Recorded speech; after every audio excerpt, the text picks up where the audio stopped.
নমস্কাৰ, মই নীলোফা ইয়াছমিন। আজি মই মোৰ এখন অন্য পৃথিৱীলৈ আপোনালোকক স্বাগতম জনাইছোঁ। মোৰ কবিতাৰ শিৰোনাম হৈছে এক অদৃশ্য মাত। হৃদয়ৰ জংকাৰ উঠলি উঠে শীৰ্ষতম হিমালয়ৰ উচ্চতাত। শীতল বতাহজাকত চুৰমাৰ হৈ আকৌ উভতি আহে তললৈ, বহু তললৈ। ভেদি আহে চৌপাশে কান্দনৰ শব্দ, উৰি ফুৰে বতাহত চকুৰ পানীৰ টপাল। এটি এটি টপাল প্ৰখৰ ৰ'দত শুকাই যায়। হৃদয়ৰ জংকাৰ নিশেষ হৈ অচিনাকি দেশলৈ গুচি যায়। বিনালে নদীৰ সোঁতত নদীয়ে উটুৱাই লৈ যায়।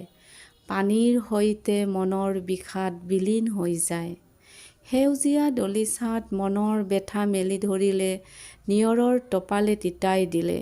চকুৰ নিভাঁজ কণত সেমেকি উঠিলে। আশাৰে ৰৌ লাগি চাই থাকে আকাশলৈ, আকাশ মেঘাচ্ছন্ন হৈ জোনাক লুকায়। আজিলৈ এৰিছোঁ। মোৰ কবিতাটি কেনেকুৱা লাগিছে এবাৰ কমেণ্ট বক্সত জনাব।